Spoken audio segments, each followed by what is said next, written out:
Assalamualaikum. Selamat pagi semuanya. Oke. Wajahnya tuh udah pada bersih, udah sarapan belum? Kok sih? Aduh, kalian ini nggak boleh ya. Karena kalau kita udah sarapan pagi-pagi tuh kita tuh bisa jadi fokus gitu loh. Oke. Jadi sebelum kita mulai kita absen dulu nih siapa yang belum hadir. Anton, Sucipto, Sumarni, Irsyad, Esha, Rido, Wi, ini pada hadir semua ya. Pasti pada mau ketemu sama ibu kan? Makanya hadir semua. Ibu suka banget kalau ngajar hadir semua gitu loh. Oke, jadi udah pada tahu kan materi kita pada hari ini tuh apa? Kita tuh emang diharuskan belajar. Kalian tahu nggak? Misalnya coba kita diam dulu ya. Kita belajar dulu pagi ini. Nanti kan istirahat, ya kan? Kita belajar dulu. Jadi materi kita pada hari ini tuh tentang apa sih? Kalau ada yang tahu? Tentang apa? Oh, salah. Oke, ya. Materi kita pada hari ini itu ya tentang kompetisi dalam kebaikan gitu loh.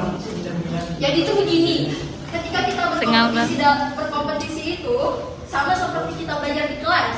Kalian ini sesama teman itu kan namanya kompetisi tuh. Sekarang sedang berkompetisi, tapi kalian tuh harus melakukan kompetisi dengan baik. Caranya apa? Kalau di sekolah contohnya misal kayak kalian jangan mencontek, karena kalau kalian mencontek itu sama saja kalian curang.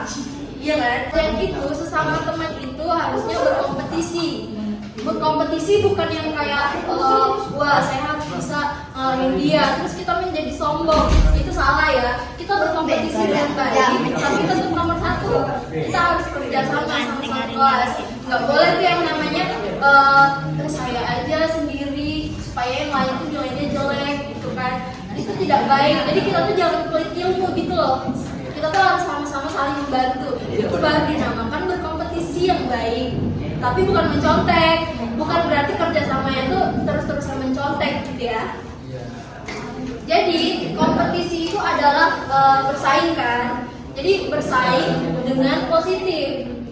Nah bersaing dengan positif itu tuh bagaimana sih cara-caranya gitu? Ya sudah dijelaskan tadi ya, bagaimana cara-caranya. Selanjutnya ada ciri-ciri pelaku dalam berkompetisi yang baik gitu. Pelaku yang berkompetisi yang baik itu yang pertama, mereka itu biasanya niat ikhlas. Niat ikhlas maksudnya itu ya kita tuh kan melakukan segala sesuatu itu harus ikhlas ya. Satu, niat ikhlas. Melakukan sesuatu itu memang harus ikhlas. Terus juga kita tuh setiap melakukan sesuatu tuh kita tuh harus melibatkan Allah di dalam semua aktivitas kita. Supaya apa? Supaya kita lakukan itu berkah. Karena niat ikhlas di sini itu merupakan faktor utama dalam setiap amal dan ibadah. Karena hanya akan memberikan balasan suatu amal jika amal itu dilandasi dengan hanya mengharap keriduannya. Jadi kalau misalnya kita belajar di sini, itu jangan karena orang tua, jangan karena nilai, tapi karena Allah. Supaya apa? Supaya kita itu juga bisa dapat keriduannya. Ilmu yang kita terima itu juga bakalan berkah. Jadi setiap kita melakukan aktivitas itu, alangkah baiknya kita dengan niat ikhlas. Karena Allah Subhanahu wa Ta'ala. Lalu yang kedua, cinta kebaikan dan orang baik. Yang kedua adalah cinta kebaikan dan orang baik. Teman-teman semua pasti pada senang kalau misalnya teman kalian itu orangnya baik gitu ya. Orangnya baik, mereka tuh suka melakukan hal-hal kebaikan. Jadi di sini cinta kebaikan dan orang baik itu maksudnya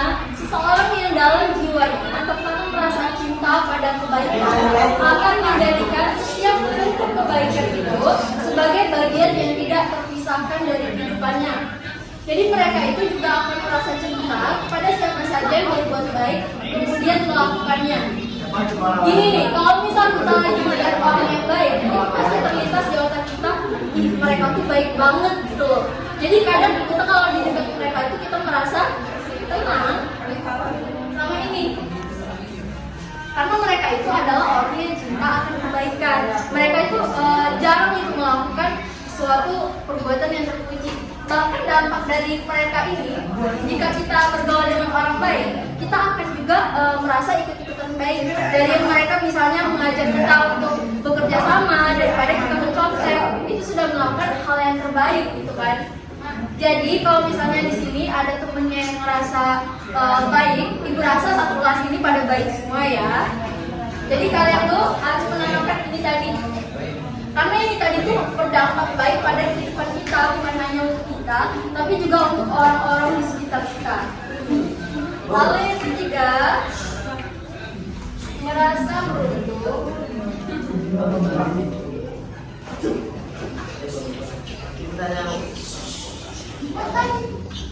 Bilang melakukan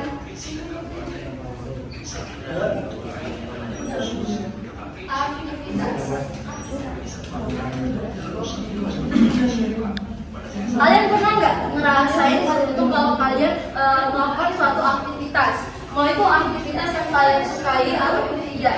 Jadi maksud dari merasa beruntung bila melakukan aktivitas ini, jadi seseorang yang berbuat baik itu akan merasa beruntung di dunia maupun di akhirat, karena mereka itu tidak mengharapkan pahala yang instan dari Allah, tapi mereka itu mengharapkan pahala yang hakiki yang akan dinikmati ketika di akhirat nanti. Jadi mereka tuh bukan hanya mengharapkan di dunia saja, tapi juga di akhirat. Karena gini loh, orang yang merasa beruntung bila melakukan aktivitas itu sangat jarang sekali. Karena sekarang banyak kita temuin kan, orang itu banyak mengeluh ketika melakukan suatu aktivitas yang mungkin maksud mereka tuh bukan mereka sukai gitu loh, atau sulit. Jadi mereka tuh mengeluh. Tapi jika orang itu menerapkan ini, merasa beruntung dalam melakukan aktivitas, insya Allah semuanya itu bakalan berjalan dengan lancar. Jadi poinnya ini yang pertama tadi nih, kalau kita sudah niat ikhlas, ini bakalan ikut. Karena kalau kita niat itu karena Allah, pasti segala sesuatu yang kita lakukan itu pasti bakalan kita rasa kayak ya enjoy aja. Lalu yang keempat, merasa rugi bila meninggalkan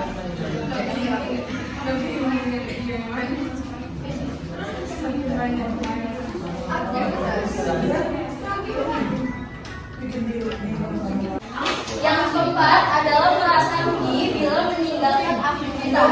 Kalau yang tiga tadi mereka itu akan merasa beruntung, tapi kalau yang keempat mereka itu akan merasa rugi bila meninggalkan aktivitas tadi.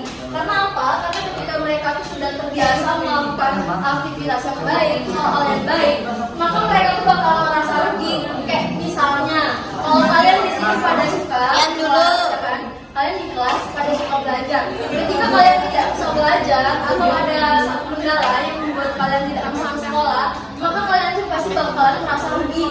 Ih, kenapa sih saya tadi nggak sekolah? Pasti saya ketinggalan pelajaran hari ini. Jadi mereka tuh harus mengikuti pelajaran yang udah kita lakukan hari ini. Makanya mereka tuh merasa rugi. Makanya ini tadi poin utamanya itu di nomor 1. Baiklah, anak, mungkin itulah tadi materi kita pada hari ini. Kita akan ketemu di minggu depan. Jangan lupa untuk selalu bersyukur tiap harinya. Ibu tutup ya. Assalamualaikum warahmatullahi wabarakatuh.